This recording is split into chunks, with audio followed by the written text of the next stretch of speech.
Thanks for checking out this movie review video. This is for the 2024 release You Are Not Me, and this is a Spanish film, so people know up front it's subtitled. So, because I know some people have some issues with that, whether it's, it gives you migraines or you're visually impaired or whatever. But anyway, this one is written and directed by Marisa Crespo and Moises Romera. They did a lot of short films. This was what I saw as our first feature film. I rented it through Fandango at home for $5.29 with tax, so pretty cheap to check out a film that I would definitely recommend checking out if you are into international horror or you're just into interesting horror films, because it's a very interesting film. Synopsis of this one. It's about a couple who typically live in Brazil, but they're going back to Spain to meet up for the holidays with the one individual's family. And you get the idea that they kind of haven't been in touch a whole lot. She is like slightly estranged from them, and you kind of get that immediately when she shows up, and like they're all happy to see her, but then things start to feel a little bit off with what's going on there. And obviously it's a horror film, so there's a lot more to it. There's a ton more going on with this. So I don't want to give you too much information as far as that goes. I will talk about like some subtextual and thematic stuff at the very end, but I'll also give my rating before that and kind of give you the warning if you don't want to know that, because then you can keep it completely spoiler free. But anyway, getting into it, there is something odd that happens in the beginning of this film that gives you an idea that it's going to be that type of film. Plus, the score during that scene also indicates such that something kind of interesting, kind of weird is going to be going on within the film. It's going to feel this way.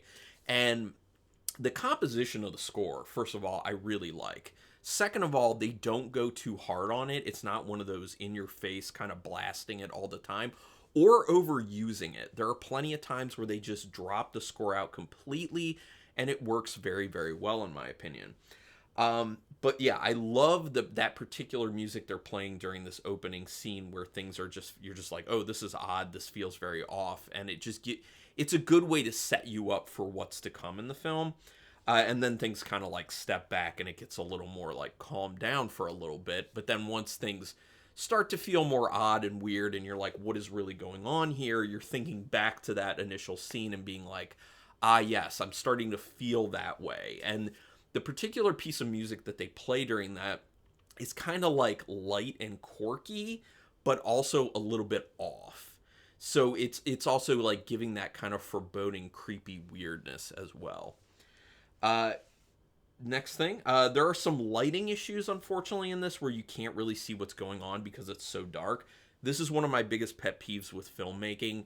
You gotta make sure that when you are doing something in the dark, you still have enough light that people can see what's actually going on. Now, granted, it's not a ton. It's only a few scenes where that's problematic, and I'm glad for that.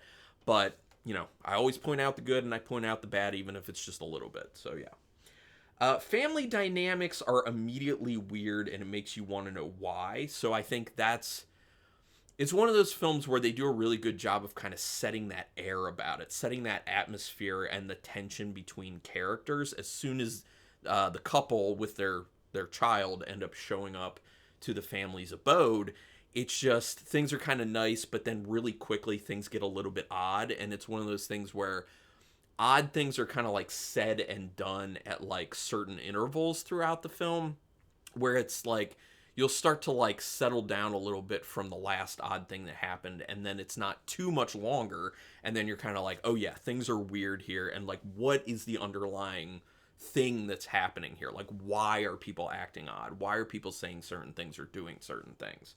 And obviously you find that out. You can feel how uncomfortable everything is for the main character, which I think is great. I mean, that speaks to the acting being done really well. The writing is quite good.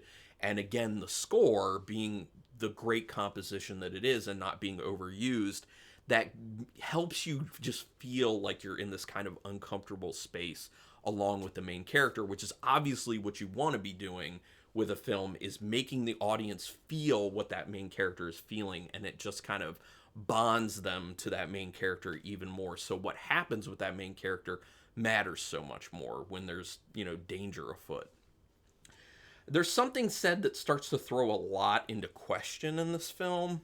And I love when films do that because the way it starts out, you'll start mentally going down a certain path and thinking to yourself, okay, I have an idea of maybe where this is headed or maybe the way that things are kind of going to pan out towards the end of the film. But then you have something like this where it's like they're questioning things about the film and you're like, okay, well, now I need to kind of step back from that and I need to be a little bit more open minded. I need to think a little bit less about, I think this is where it's going to go because based off this indicator, I don't think that's where it's going to go, but it still could. So I like when films do that. They could have used a tripod for some more of this film. It's pretty much all handheld camera work, unfortunately, which is very unnecessary, especially for a film like this that is very dialogue driven. And that's one of the other problems that people are going to end up having with the film. Some people may have a little bit of a problem with the kind of more shaky camera work, although I will say for being handheld, it's not super shaky. I've seen a lot worse, in my opinion, but I am a big proponent of when you are having scenes where you don't need to have it handheld because there's nothing intense going on or you're not moving with characters, you should be using a tripod. You should be having the camera stationary because it's smoother, better motions, and some people just, it bothers them when the camera work is just shaky. So that's one of my small things. It didn't really distract too much from the film, thankfully, but I just, more tripod use would have been nice in this one. The score has interesting composition and it's not overused. Kind of already talked about that one. The pacing is not great, but the ending is riveting and makes it all worth it, in my opinion. That ending is very good, in my opinion. I didn't see it coming. Up until that point where it hit the kind of end phase, that third act of the film, I was thinking to myself, this is decent. Like, I'm down with this film. It's decent, although it is quite slow. And, it can get a little bit boring and kind of lose some people's interest because, like I said, it's very dialogue driven and some people can get very bored with that. Also, it does feel like it gets slightly repetitive with some of the stuff that's kind of happening. Or just like, okay, I get it that like we're feeling uncomfortable. There are some kind of odd interactions happening here. Characters are doing things that we don't fully understand and saying things we don't fully understand. So like what's going on? So at some point you're like, okay, we need to move forward. But once you get to that final act, it's like, okay, this is very interesting. I see what they're going for here. It makes it all worth it, in my opinion. And yeah, it's a very good ending, in my opinion. It's not just good, it's very good. So I am going to give my warning. I'm going to give my rating review, or my rating right now, and then the warning about, I'm going to talk about like subtextual and thematic stuff if people don't want to know that. So out of 5 stars with half stars in play, I'm going to give it a very solid 3.5-star rating. I think this is a pretty good one, and I would recommend checking it out.